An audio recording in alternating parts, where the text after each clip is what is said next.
Hi friends, நம்ம இன்னைக்கு 5 minutes challenge video தான் பார்க்க போறோம். இந்த வீடியோல milk sweet ரொம்ப ஈஸியா டேஸ்டியா எப்படி செய்யறதுன்னு பார்க்க போறோம். கண்டிப்பா ட்ரை பண்ணி பாருங்க. இந்த வீடியோ நமக்கு இந்த சேலஞ்ச் நம்ம கொடுத்திருக்கறவங்க REESHAB'S kitchen. இவங்களுடைய லிங்க் வந்து நான் descriptionல கொடுத்திருக்கேன். செக் பண்ணி பாருங்க. இவங்களுடைய ரெசிபீஸ் எல்லாமே சூப்பரா இருக்கும். இப்போ ஒரு மிக்ஸி ஜார்ல 100 கிராம் சர்க்கரை எடுத்துர்க்கேன். அதில் 10 பாதாம் 10 முந்திரி சேர்த்துக்கலாம். 2 ஏலக்காய், ஒரு சிட்டிகை உப்பு சேர்த்து நல்லா பவுடர் பண்ணிக்கலாம்.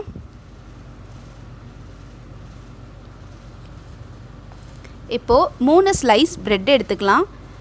பிரெட்டு ஓரம் ரொம்ப டார்க்காக இருந்தால் அதை கட் பண்ணிவிட்டு போடுங்க. நான் கொஞ்சம் லைட்டாக இருக்கிறனால நான் அப்படி தான் சேர்த்துக்கிறேன்.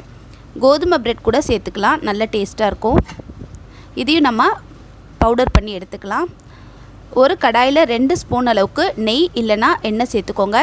அதில் பொடிச்சு வச்சுருக்கிற அந்த தூளை சேர்த்துட்டு 8 டேபிள் ஸ்பூன் அளவுக்கு பால் சேர்த்துக்கோங்க. அப்படி இல்லைன்னா அரை டம்ளர் பால் சேர்த்துக்கோங்க.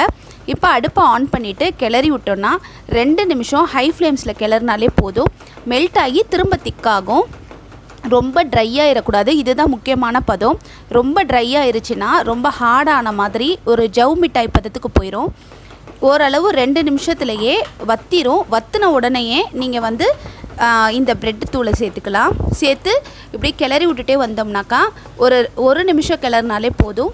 இந்த அல்வா பதத்தில் வந்துடும். இந்த டைம் நம்ம அதை ஸ்டவ்வை வந்து ஆஃப் பண்ணிடலாம். நெய் தடவுன கிண்ணத்தில் வந்து மாற்றிக்கலாம். ரொம்ப நேரம் சுருட்டக்கூடாது.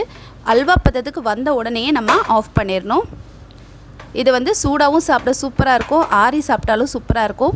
கண்டிப்பாக ட்ரை பண்ணி பாருங்கள் ஃப்ரெண்ட்ஸ். ரொம்ப ஈஸியாக பால்கோவா டேஸ்ட்டில் ஒரு ஸ்வீட் இது. கண்டிப்பாக ட்ரை பண்ணி பாருங்கள். இந்த வீடியோ உங்களுக்கு பிடிச்சிருந்துச்சுன்னா லைக் பண்ணுங்கள், ஷேர் பண்ணுங்கள், சப்ஸ்கிரைப் பண்ணுங்கள். Thank you friends. பாய்.